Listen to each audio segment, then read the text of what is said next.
Well, guys, it's been a long road. It's been a long, exciting journey, but here we are, and we start the beginning of the final episode on Blistering Sands. And down at the bottom left part of it, from the team Quantic, is our new school player, the young, the exciting Illusion. And in the upper right, in the purple, from the team Complexity, the grizzled veteran.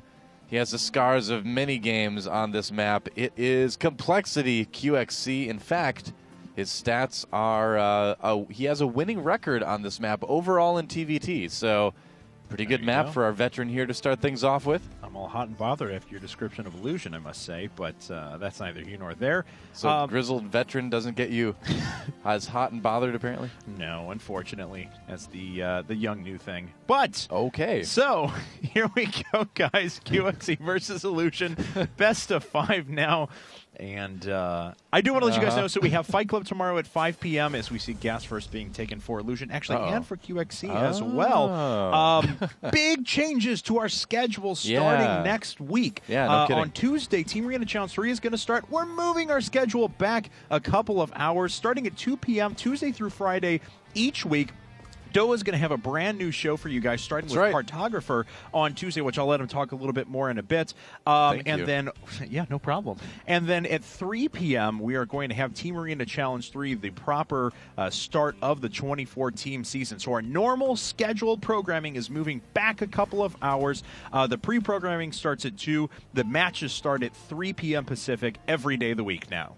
Yep, so just to kind of catch up on the game right now, both of the guys have their barracks going down. QXC's, though, slightly faster. Could it be that his experience is already paying off on this map? It's literally probably 1 second. Not, but hey, why not? We can talk about that, right? It makes it exciting. Anyway, but yeah, 2 p.m. Tuesday through Friday now on IPL TV. It will be just me and you, viewer. We are going to do a bunch of fun things on Tuesday. We're going to take a really in-depth look at Mao's Maro's new map that he made for tournament play. So we're going to take a look at that.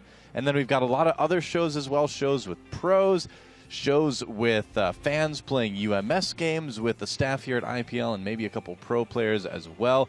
We're going to have talk shows talking about the casting scene and the industry with that as well, because I think there is some interesting things to kind of talk about there as well. We're going to have a conversation where we discuss the current events in StarCraft 2, break down Reddit, find where all the pitchforks are pointing this week. And yeah, so just a lot of fun shows. It's going to be very casual, very cool, and it's going to be very interactive, I hope. So yeah, join me 2 p.m. to 3 p.m. Tuesday through Friday, IPL TV, same channel as you're watching right now. Awesome. And tell your friends. All right, well, a couple of things to catch us back up into the game. QXC putting down a reactor on his barracks. He's decided to go for 1 gas with that factory up. Now his starboard coming a little bit later than his opponent. Illusion has gone 2 gas. Reactor on the barracks still, but of course getting that starport down with a tech lab, potentially for some cloaked Banshee play here in just a bit. Now Illusion did scout his opponent and should have noticed by the add-on and by the fact that this wasn't finished on normal time that he went gas first as well. QXC, though, has not scouted a thing. His Hellion is going to be his first presence on the map.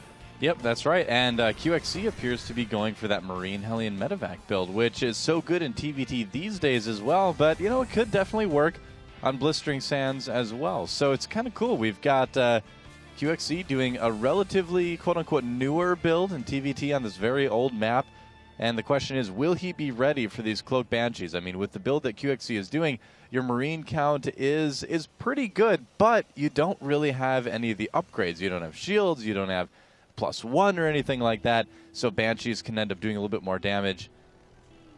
Well, we'll certainly find out here, because he may intend to go right through those back rocks or just drop on the other side of the bushes. About to gas there, but no, there are bushes. Illusion going to go ahead and float his factory down towards the 6 o'clock position. And QXC now adding his second gas, not going up to an expansion, just a little bit later to hit that heavy later tech. Yep, QXC's got a Viking coming out too, so he should be completely fine against these Banshees as long as he remembers to save a scan. And what the interesting part of this is going to be is that Illusion's going to see these units right there. He's going to shoot the rocks. He's like, ha! Oh, maybe not just testing out the missiles. I don't know. I think that's the Banshee's equivalent to pooping his pants. Could be. I dropped my missiles. I don't know. I don't know if that's going to be a proper like euphemism for that, but why not? We can invent things. It's the old map tournament. We can pretty much do whatever we want, right? Well, there's really not a lot of units sitting here at all. Yeah. It's mostly this Banshee now, which is getting scanned, but it looks like it should be able to get out of there. In fact, Illusion knows exactly how long the range of that scan is and picks off an extra Marine. However, QXC's making his way through. Yes, he is, and he needs to get very aggressive as soon as possible. And there he goes, trying to kill off some SCVs. There is a Banshee there to respond, but QXC does have Marines and a medevac, so he may be able to focus it down. He does focus it down. Yeah, and getting it before it's able to be repaired. Yeah. Oh, man.